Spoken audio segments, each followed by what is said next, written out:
क्या बताऊं दोस्तों आपको पिछली वॉर के बारे में। हम बाल बाल बचे हैं और इस वीडियो में आपको 3 तरह के अटैक देखने को मिलेंगे रूट राइडर्स के ही। ओपोनेंट ने रूट राइडर के साथ कोई भी हीलर का प्रयोग नहीं किया है, तो आखिर 3 स्टार आए तो आए कैसे। तो ये है दूसरी स्ट्रेटेजी और आप ओपोनेंट के डेक को देख सकते हैं। हालांकि गलती हो चुकी थी कि हमारा स्पिरिट फॉक्स पहले ही डाउन हो गया, लेकिन फिर भी आप डैमेज के स्तर को देख सकते हैं। क्योंकि अगर ओपोनेंट के पास इतने टेक्निकल अटैकर्स हैं तो आप गौर फरमाइएगा कि हमारे पास भी बचे हुए हैं बहुत से ऐसे अटैकर्स। साथ ही यूज किया हमारे लॉग लॉन्चर का, और ये क्या दोस्तों बहुत ही टेढ़ी साइड से यूज किया है।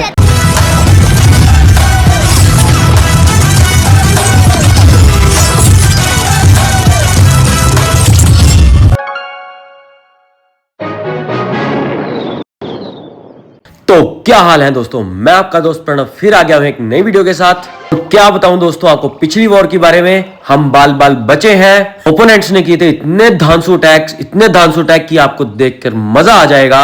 वैसे तो अगली वॉर शुरू हो चुकी है और आप देख सकते हैं हमारे बेसिस को, और देख सकते हैं ओपोनेंट के बेसिस को भी कि हमारे सामने आया हुआ TH-18, वो भी एक ही। इस बार थोड़ा पैरेलल अटैक्स होंगे, बराबरी की टक्कर होने वाली है दोस्तों। अगर मैं लेकर जाऊं आपको पिछली वॉर की ओर, तो आप कहोगे कि आप जीत कैसे गए हो। जैसे कि आप देख सकते हैं कि हमने लिए हुए हैं पूरे के पूरे 75 स्टार्स, और जैसे मैं रिजल्ट्स की ओर गया तो मैंने देखा कि टॉप 5 बेसिस पर 3 स्टार ले चुके हैं ओपोनेंट्स। तो आप देख सकते हैं कि रोहन वाले बेस पर कैसे अटैकिंग हुई है। ओपोनेंट्स ने ज्यादातर यूज किए हैं रूट राइडर्स, और इस वीडियो में आपको 3 तरह के अटैक देखने को मिलेंगे रूट राइडर्स के ही। आप कॉम्बिनेशन को देखिए तो जरा गौर फरमाइएगा ओपोनेंट्स की और हमारी अटैकिंग स्ट्रेटजी के ऊपर। यहाँ आप देख सकते हैं कि ओपोनेंट ने जल्दी छोड़ दिए हैं रूट राइडर्स अपने साथ के साथ ही, और रिलीज कर दिया है अपने सारे के सारे हीरोज को, और लेकर आए हैं ब्लिम्प, जिसमें कि हालांकि हो सकता है हमारा सुपर येती। जी हाँ दोस्तों, सुपर येती आ गया है, पर मुझे नहीं लगता कि ब्लिम्प का कोई यूज यहाँ हुआ भी है। ब्लिम्प ओपन जल्दी ही हो गया था, साथ ही यूज कर दिया वार्डन की एबिलिटी। जैसे अगर एक बात आपने नोटिस की हो कि ओपोनेंट ने रूट राइडर के साथ कोई भी हीलर का प्रयोग नहीं किया है, तो आखिर 3 स्टार आए तो आए कैसे। यहाँ सुपर येती कोर के अंदर एंटर हो चुका है और साथ ही यूज किया है क्लोन स्पेल्स का। तो आप तबाही के स्तर को देख सकते हैं कि किस तरह टाउन हॉल के तीचड़े उड़ रहे हैं। इसमें हमारा गार्डियन भी कुछ कर नहीं सकता था। तो यहाँ आप देख सकते हैं कि ऑलमोस्ट डिफेंस क्लियर होता हुआ नजर आ रहा है। मेन बात यह है कि हमारी सारी आर्मी तीनों ओर बिखर चुकी है। अभी किंग की एबिलिटी भी बची हुई है। जहां तक मेरा अंदाजा है कि किंग के साथ स्पाइकी बॉल जरूर आई होगी। आप दूसरी ओर देख सकते हैं कि रूट राइडर की तादाद अभी भी बहुत बची हुई है, जो कि डिफेंस को लेकर ही जाएगी दोस्तों। वैसे तो रूट राइडर का बेसिक अटैक है कि रूट राइडर के साथ हम यूज करते हैं अपने वॉल्करीज को, लेकिन यहाँ हीलर की कमी मुझे बहुत खटकी। आप अटैकिंग के लेवल को देख सकते हैं कि कितनी आसानी के साथ ओपोनेंट के बेस को उड़ा दिया है। और सॉरी ओपोनेंट नहीं, हमारे ही बेस को। मैं इस अटैकिंग स्ट्रेटेजी को जरूर अपनाना चाहूंगा, लेकिन इस वॉर में मैंने 3 तरह के रूट राइडर अटैक को देखा है, और इस बात को लेकर मैं बहुत कंफ्यूज हूं कि कौन सी स्ट्रेटेजी को पहले यूज किया जाए। जैसे कि अभी आपने देखा कि ओपोनेंट ने यूज किया है रूट राइडर्स, वॉल्करीज, साथ ही लेकर गए हैं सुपर येती विद ब्लिम्प। हालांकि ब्लिम्प कुछ काम आया नहीं दोस्तों, लेकिन येती पहुंच गया था हमारी कोर के अंदर, और साथ ही यूज किया गया है हमारे क्लोन स्पेल को भी, जिसने की टाउन हॉल की खाट खड़ी कर दी थी और डिफेंस को हिला कर रख दिया था। यहाँ सही समय होगा हमारी किंग की एबिलिटी को यूज करने का। आप डिस्ट्रक्शन के लेवल को देख सकते हैं कि आसानी के साथ ओपोनेंट ने हमारे बेस को उड़ा दिया है। और TH-18 पर ऐसा धांसू अटैक देखकर मुझे बहुत ही मजा आ रहा है। हालांकि मैंने रोहन का जो सी अटैकिंग स्ट्रेटेजी थी, मैंने उसके ऊपर बहुत वर्क किया और मैं आसानी के साथ सीख गया था। आपने मेरी पिछली वीडियो में देखा होगा सुपर येतीज, और साथ में लेकर गया था 5 रिवाइव स्पेल। मुझे तो पहले ये दिल दहलाने वाला अटैक लग रहा था, लेकिन वर्क करने के बाद पता चला कि ये आसानी के साथ क्लियर हो सकता है। और अभी मैं लेकर जाता हूं आपको ओपोनेंट के दूसरे अटैक की ओर। इस अटैक में ओपोनेंट ने सेम स्ट्रेटेजी का यूज किया है, लेकिन मैं एक और नई स्ट्रेटेजी को आपके सामने दिखाना चाहता हूं। जी हाँ दोस्तों, ये है दूसरी स्ट्रेटेजी, और आप ओपोनेंट के डेक को देख सकते हैं कि आर्मी में क्या क्या ऐड किया है ओपोनेंट ने। यहाँ अटैक को शुरू किया है हमारे रॉयल चैम्प वॉक से। यहाँ बिल्कुल ही अलग ही तरीके से शुरुआत की गई है। तो ये मेरे लिए थोड़ा फेवरेबल भी रहेगा, क्योंकि मैं लेकर जाता हूँ अपने रॉयल चैम्प को और यूज करता हूँ RC चार्ज का। आप ओपोनेंट की परफेक्टनेस को देख सकते हैं, वो आसानी के साथ पहुंच गया हमारे मोनोलिथ तक। वैसे हैरानी की बात यह भी है दोस्तों, क्योंकि परमवीर का बेस थोड़ा हैवी है, क्योंकि आसानी से नहीं टूटने वाला था। लेकिन ओपोनेंट की स्ट्रेटजी को देखकर मुझे बहुत ही मजा आया। उसने मुझे मजबूर कर दिया कि मैं आप सबकी ओर लेकर आऊं इस स्ट्रेटजी को। हालांकि गलती हो चुकी थी, हमारा स्पिरिट फॉक्स पहले ही डाउन हो गया, लेकिन फिर भी आप डैमेज के स्तर को देख सकते हैं कि रॉयल चैंप ने काफी अच्छा कवर किया है। अगर आपने ध्यान दिया हो तो अभी हमारे पास पड़े हुए हैं 4 इनविजिबिलिटी स्पेल्स।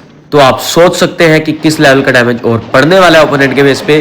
अरे यार दोस्तों, ओपोनेंट नहीं, हमारे बेस पे। बार बार भूल जाता हूं कि हम ओपोनेंट पे अटैक नहीं कर रहे हैं, बल्कि हमारे बेसिस पर अटैक हो रहा है। बस मुझे देखना ये है कि रूट राइडर्स कॉम्बो विद जो वॉक का यूज होने वाला है, वो विदाउट हीलर्स, उनका यूज कैसे होने वाला है। और यहाँ आप डैमेज के स्तर को देख सकते हैं। रॉयल चैंप को तो गायब कर लिया गया है और यहाँ यूज किया है मिनियंस का, ताकि वो बची हुई बिल्डिंग्स को आसानी से उड़ा दें। और साथ ही यूज किया है अपने आर्चर्स का भी। देखना ये है कि अटैक को कहां से शुरू किया जाता है। और ये हमारे 6 o'clock के और 9 o'clock के बीच से शुरू किया है इस अटैक को। यहाँ पर आप डिफेंस के लेवल को देख सकते हैं कि कितना सारा पड़ा हुआ है। साथ ही यूज किया अपनी सारी की सारी आर्मी को। यहाँ वल्करीज को थोड़ा फैला कर घेरा गया है। साइड की बिल्डिंग्स को पहले क्लियर किया जाएगा, फिर ही वल्करीज को अंदर की वे दिखाई जाएगी, ताकि वो बाद में ना भटके। लेकिन यहाँ रूट राइडर्स ने अपना टाइम खराब नहीं किया है और पहुंच गए हैं कोर के अंदर। और दूसरी ओर अगर आपने ध्यान दिया हो तो हमारा ट्रूप लॉन्चर सारे ट्रूप्स को कोर के अंदर पहुंचा रहा है विद द आर्मी।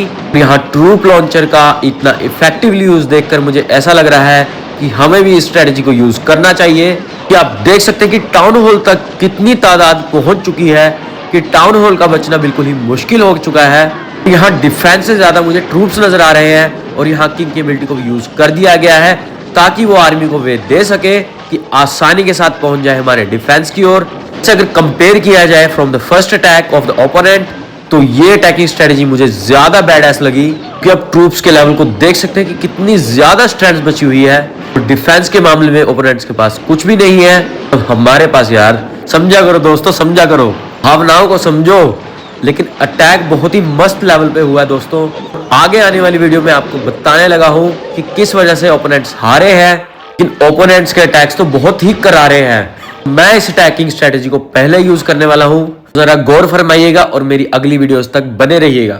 यहाँ ओपोनेंट ने बड़ी आसानी के साथ तीसरे नंबर पे लिए 3 स्टार्स। अब मैं लेकर जाने वाला हूं आपको अपने अटैक की ओर, क्योंकि अगर ओपोनेंट के पास इतने टेक्निकल अटैकर्स हैं, तो आप गौर फरमाइएगा कि हमारे पास भी बचे हुए हैं बहुत से ऐसे अटैकर्स जो कि टेक्निकली उड़ाएंगे ओपोनेंट्स के बेस को। यहाँ आपको दिखाने वाला हूं मैं माइट गाय का अटैक। ये आज का हमारा होने वाला तीसरा रूट राइडर अटैक दोस्तों। इतने रूट राइडर्स अटैक है, इतने रूट राइडर्स अटैक है कि आप कंफ्यूज हो जाएंगे कि कौन से रूट राइडर को यूज करें। वाह वाह वाह वाह वाह, जितने भी सलमान भाई के फैन है वो सिंक्रोनाइज कर सकते हैं। और यहाँ माइट गाय ने पहले यूज किया अपनी क्वीन का, थोड़ा जलवा भी खैर है हमारी क्वीन वॉक का, और साथ ही यूज किया हमारे लॉग लॉन्चर का। और ये क्या दोस्तों, बहुत ही टेढ़ी साइड से यूज किया है। क्या टेक्निक रहने वाली है वो तो आगे आने वाले अटैक में पता चलने वाला है। साथ ही यूज किया हमारे किंग का ताकि फनल क्रिएट हो, और साथ ही यूज कर दिया हमारे रूट राइडर्स का भी। और अगर एक बात आपने नोटिस करी हो कि इस अटैक में कोई भी वल्करी का यूज नहीं है दोस्तों, बल्कि यूज किया है तो हमारे हीलर्स का। और शायद ये रूट राइडर्स का ट्रेडमार्क अटैक होने वाला है कि मैंने जितने अटैक्स देखे हैं वो रूट राइडर्स प्लस हीलर्स के थे, लेकिन यहाँ बहुत अच्छे से यूज किया गया हमारे इलेक्ट्रो टाइटन्स का। और आप देख सकते हैं कि हमारे ट्रूप्स पहुंच चुके हैं बिल्कुल कोर के अंदर। और दूसरी ओर यूज की गई हमारे किंग की एबिलिटी और स्पाइकी बॉल का डैमेज आप देख सकते हैं। जैसे अगर देखा जाए तो हमारे माइट गाय जो है वो हर महीने एक नई स्ट्रेटजी को लाते रहते हैं। कई बार तो मैंने इनसे अटैक सीखे हैं। तो मेन बात तो ये है कि ओवरग्रोथ स्पेल की इंपॉर्टेंस तो मुझे इन्होंने ही सिखाई है। कि अगर आपने मेरी पुरानी वीडियोस को देखा होगा तो आप देख सकते हैं कि मैं रॉयल चैंप के साथ लेकर जाता हूं अपने ओवरग्रोथ स्पेल को, ताकि मेरे ट्रूप्स को थोड़ा बहुत टाइम मिले, ताकि वो सरवाइव कर पाए ज्यादा देर। और आप उसके इफेक्ट को देख भी सकते हैं। काफी व्यूअर्स ने मेरे इस चीज को अडॉप्ट करना शुरू कर भी दिया होगा, लेकिन जिन्होंने नहीं किया है तो प्लीज करना शुरू कर दीजिए। वो भी बहुत ही ओवर पावर टेक्निक है। यहाँ आप देख सकते हैं कि कितनी आसानी के साथ क्लियर कर दिया है ओपोनेंट के बेस को। अगर आपने नोटिस किया हो तो हमारे रॉयल चैंप की एबिलिटी अभी भी बाकी है, और साथ ही पड़ा हुआ है हीलिंग स्पेल। तो शायद मुझे लगा कि रॉयल चैंप के साथ निकलने वाले हैं होग्स। यहाँ हीलिंग स्पेल का थोड़ा मिसयूज हो चुका है और ये होग्स कुर्बान हो जाएंगे यहाँ हमारे, लेकिन रॉयल चैंप ने अपना काम कर दिया है। और दूसरी ओर आप देख सकते हैं कि हमारी सारी की सारी हीलर्स पड़ी हुई है जो कि हील कर रही है सारी आर्मी को। और आप देख सकते हैं इस अटैकिंग स्ट्रेटजी को। पर एक बात कहने वाली है दोस्तों कि ओपोनेंट का जो सेकंड अटैक था ना, वो मैं पहले नंबर पे रखना चाहूंगा। और ये रखना चाहूंगा मैं दूसरे नंबर पर, क्योंकि अगर आपने नोटिस की हो बात कि ओपोनेंट के ट्रूप्स बहुत ही ज्यादा बचे हुए थे, तो इस लेवल की अटैकिंग और वो इतने ऊपर, इस बात की तारीफ करना तो बनता है, कोई पार्शियलिटी नहीं होनी चाहिए। लेकिन माइट गाय का अटैक अपने लेवल पे बहुत ही अच्छा था। यहां हम देखते हैं कारण को कि कहां हारे हैं ओपोनेंट्स। चलते हैं अपने बेसिस की ओर और आप देख सकते हैं कि सब पे ले लिए थे 3 स्टार्स, लेकिन आप देख सकते हैं कि नीचे के 2 बेस तो छोड़ ही दिए हैं ओपोनेंट्स ने। यहां तो 2 कारण हो सकते हैं, या तो बाकी बचे हुए प्लेयर्स ऑफलाइन थे और या तो फिर अटैक करने भूल चुके थे ओपोनेंट्स। ऐसा हमारे साथ एक बार हुआ था और इस पीछे क्लैन मेंबर्स को बहुत फटकार जरूर लगी थी। उसके बाद से मैंने रिक्रूटमेंट में बहुत चेंजेस किए थे और आप मेरे क्लैन की विजय गाथा को देख सकते हैं कि कितनी इंप्रूव हो चुकी है अब। हालांकि क्लैश ऑफ क्लैन वाले थोड़ा इंप्रूव नहीं हुए हैं, वो कभी कभार हमें गिरा देते हैं, क्योंकि पिछली बार हो चुकी थी हमारी 6 की स्ट्रीक। जैसे ही हमारे सामने आए ओपोनेंट्स TH18 के, वो भी एक नहीं दोस्तों 3 आए हुए थे। रिसेंट अपडेट के कारण हमें कुछ पता नहीं चला, जिसके कारण हम उस वॉर को आसानी से हार गए। आसानी से तो नहीं, लेकिन 1 स्टार से जरूर हारे थे। लेकिन अनफेयर वॉर्स का मैं अभी भी थोड़ा रिपोर्ट करना चाहूंगा कि जैसे ही हमारी स्ट्रीक बढ़नी शुरू हो जाती है, वैसे ही अनफेयर वॉर आनी भी शुरू हो जाती है, जिसके कारण हमारी स्ट्रीक ज्यादा नहीं चल पाती। यहां आप देख सकते हैं हमारे ग्राउंड स्ट्रेटेजी को, जो कि मैं करने वाला हूं TH12 वाली आर्मी से। हालांकि TH11 वाली ही आर्मी है, क्योंकि मेरे ट्रूप्स अभी अपडेट नहीं हुए हैं। यहां मैं थोड़ा बहुत चेंज लेकर आया हूं, आपको नजर आ रहा होगा। यहां मैंने थोड़ा बहुत चेंजेस किया है, वो भी क्लैन कैसल की आर्मी में। मैंने माइनर्स को हटा दिया है और यूज किया है सुपर येती को, क्योंकि सुपर येती को यूज करते करते मेरे अंदर थोड़ी जागरूकता आ चुकी है और मैं इस अटैकिंग स्ट्रेटेजी में भी उसे यूज करना चाहूंगा। और अटैकिंग पैटर्न थोड़ा सेम ही रहने वाला है। पहले हम यूज करेंगे अपने अर्थक्वेक स्पेल को और यूज करेंगे वहां से जहां हमारे ट्रूप्स को आसानी हो जाए आगे अटैक कंटिन्यू करने की।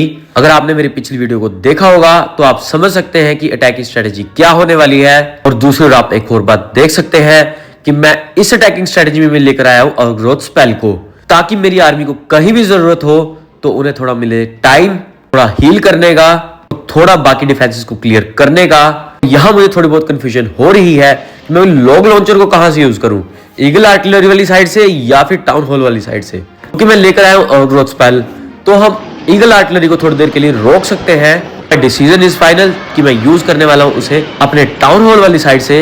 ईगल आर्टिलरी को करेंगे थोड़ी देर के लिए शांत। जैसे मैं अपनी सारी आर्मी को यूज करूंगा वैसे यूज करूंगा अपने ग्रोथ स्पेल को, और साथ ही यूज करूंगा अपने अर्थक्वेक स्पेल को भी। मुझे बाद की वे भी खोलनी है अपने ट्रूप्स के लिए। अब देखना ये है कि जैसे ही लॉग लॉन्चर हमारा खुलता है, वैसे ही हमारे सुपर येतीज क्या कमांड रखते हैं कि कोर में तो पहुंच जाएंगे। अब आखिरी कमांड को सोच सकते हैं कि क्या होने वाली है, वो है हमारी होग्स की, क्योंकि जहां हमें डिफेंस ज्यादा दिखाई दिया वहां यूज करेंगे अपने होग्स को और साथ ही यूज करेंगे हीलिंग स्पेल्स को भी। और यहां आप देख सकते हैं कि आसानी के साथ हमारे ट्रूप्स नहीं बल्कि टाउन हॉल को गिरा दिया है और अभी क्लैन कैसल के ट्रूप्स बाकी हैं। और आप देख सकते हैं कि बिल्कुल कोर में जाकर निकला है हमारा सुपर येती। तो लॉग लॉन्चर का इफेक्टिव यूज आप देख सकते हैं। और यहां हमने छोड़ दिए होग्स और साथ ही यूज कर दिया अपने हीलिंग स्पेल्स का भी, ताकि हमारे होग्स को ज्यादा डैमेज का सामना ना करना पड़े, क्योंकि डिफेंस का लेवल भी वहां ज्यादा पड़ा हुआ था। तो हमें हीलिंग स्पेल को जल्दी यूज करना पड़ा। अगर आपने गौर फरमाई हो तो मेरे 2 हीरोज की अभी एबिलिटीज पड़ी हैं, तो आप तबाही का स्तर देख सकते हैं कि मेरे किंग के पास पड़ी हुई है स्पाइकी बॉल और क्वीन के पास पड़ा हुआ है जायंट। फिक्र की छोड़ो बात, और आप देख सकते हैं कि मैंने किंग की एबिलिटी को यूज कर दिया है और साथ ही यूज करते हैं अपनी क्वीन की एबिलिटी को भी, और जायंट को भी थोड़ा नजारा लेने देते हैं। जरा देर से ही सही, लेकिन नजारा तो ले ही लेगा ना हमारा जायंट। वैसे तो मैं जल्दी भी यूज कर सकता था, लेकिन लास्ट टाइम के लिए हमें क्वीन की एबिलिटी को बचाना पड़ता है, क्योंकि उसके इनविजिबिलिटी फैक्टर के कारण। क्योंकि कभी कभार हमारा सिंगल इन्फर्नो रह जाता है तो वो हमें दिक्कत जरूर दे सकता है। तो उन फ्लक्चुएशन से बचाने के लिए हमें अपनी एबिलिटीज को बचा के रखना पड़ेगा दोस्तों। और आपको भी दोस्तों जल्दी से जल्दी अपने डेक को चेंज करना होगा अगर आपसे अटैकिंग स्ट्रेटेजीज नहीं हो रही है, क्योंकि मैं कई बार देखता हूं कि हमारे ओपोनेंट्स ऐसे ऐसे अटैक करते हैं कि उनसे एक भी स्टार नहीं लिया जाता है।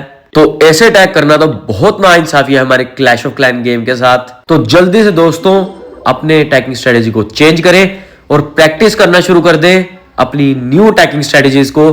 पहले पहले तो दिक्कत आएगी, शायद 1 स्टार ना भी आए, लेकिन आपकी एग्जीक्यूशन अगर धीरे धीरे सही हो जाती है तो आप आसानी के साथ ले सकते हैं 3 स्टार्स, वो भी अपने से ऊपर के टाउन हॉल पर दोस्तों, अपने के ऊपर टाउन हॉल पर।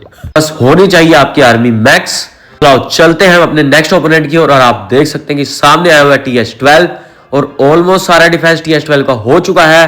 और बेस को देख के कुछ अच्छा फील हो जरूर रहा है। सजाया हुआ है ओपोनेंट ने बेस को पूरी अच्छे से, लेकिन लूट आप देख सकते हैं कि कितनी मैसिव होने वाली है TH12 के हिसाब से। और यहाँ हमने पहले यूज किया अपने अर्थक्वेक स्पेल का, ताकि हम वे को पहले ही खोल दें, और टेक्निकली यूज किया है बिल्कुल ही। आप देख सकते हैं कि बाद वाली जितनी भी वॉल्स खुलेंगी लॉग लॉन्चर यूज होने के बाद, वो हमारे ट्रूप्स को बहुत आसानी देने वाली है। यहाँ मैंने रिलीज कर दिया अपने गोलैम, टेकास और विचिस को। आप पैटर्न को देख सकते हैं, फैला कर घेरना है दोस्तों, याद रखिएगा। और सेंटर से बिल्कुल यूज किया हमने लॉग लॉन्चर को और अपने हीरोज को। लॉग लॉन्चर को कभी पहले मत यूज करिएगा, क्योंकि लॉग लॉन्चर अगर खराब हो गया तो हमारी वॉल्स नहीं टूटेंगी और हमारी आर्मी को वे नहीं दिखाई देंगी।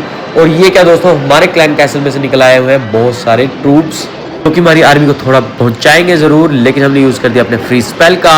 यहाँ सिंगल इन्फर्नो हमें दिक्कत दे रहा है, तो हमें होग्स को भी जल्दी से यूज करना पड़ेगा। और यहाँ यूज कर दिया अपने होग्स को पूरे टाइम पे। साथ यूज करेंगे अपने हीलिंग स्पेल का, क्योंकि विजार्ड टावर सारे होग्स को इकट्ठे डैमेज देता है। Mind it but don't mind it, use the healing spell around it. और यहाँ आप देख सकते हैं कि सुपर येती बाहर निकल चुका है, और साथ ही यूज कर दिया हमने मॉडर्न की एबिलिटी का। और वैसे तो हमारे ट्रूप्स चारों ओर फैल चुके हैं और होग्स अपना काम शुरू कर दिया है। मुझे नहीं लगता इस अटैक में हमें कोई दिक्कत होने वाली है। और यूज करते हैं अपने किंग की एबिलिटी का भी, जो लो होने वाला है। स्पाइकी बॉल के तो क्या ही कहने हैं दोस्तों। ऐसे अगर देखा जाए तो स्पाइकी बॉल जो हमारी किंग की एबिलिटी है, और रॉयल चैंप की एबिलिटी जो भाले वाली है और शील्ड वाली, और उसी के साथ हमारे मीनियन प्रिंस की मेटियोर एबिलिटी, ये तीनों की तीनों एबिलिटीज ऐसी हैं जो डिफेंस को कवर करती हैं बहुत अच्छे से। और तो इन तीनों के कॉम्बिनेशन से तो डिफेंस का बचना बिल्कुल ही नामुमकिन है। यहाँ आसानी के साथ ले लिए हमने ओपोनेंट के बेस पे 3 स्टार्स। और आपको अटैकिंग स्ट्रेटजी के बारे में आसानी से समझ में आया होगा, मैं उम्मीद करता हूँ। और उम्मीद मैं ये भी करता हूँ कि आपको ये वीडियो बहुत पसंद आई होगी। पसंद आई है तो प्लीज लाइक दिस वीडियो। और उम्मीद तो मैं एक और भी करता हूं कि आप अपने दोस्तों को जरूर बताना चाहेंगे नई अटैकिंग स्ट्रेटजीज के बारे में, तो please share this video to your friends. और लास्ट में मैं एक कंप्लेंट जरूर करना चाहूंगा कि जो भी नई वीडियोस को देख रहे हैं और पसंद भी कर रहे हैं, वो मेरे को सब्सक्राइब क्यों नहीं कर रहे हैं यार। कोई मेरे से गुस्ताखी हुई है, गुस्सा हो दोस्तों तो बता दो ना यार, या सलमान भाई के फैन हो कि मैं डायलॉग मार के ही हटूं। खुद तो सब्सक्राइब करें इस चैनल को, और साथ के साथ अपने 3 फ्रेंड्स को और सब्सक्राइब कराएं इस चैनल को, और उन्हें भी सेम कमांड दें कि अपने 3 फ्रेंड्स को सब्सक्राइब करने को कहें। और ऐसे ऐसे हमारे सामने एक ट्री बन जाएगा और ये आसानी के साथ हमारा चैनल सब्सक्राइब हो जाएगा। तो प्लीज दोस्तों, प्लीज कर दो इस चैनल को सब्सक्राइब। आपके लिए ऐसी मजेदार वीडियोस लाता रहूंगा, तो बने रहिएगा, खेलते रहिए क्लैश ऑफ क्लैंस। जय हिंद दोस्तों।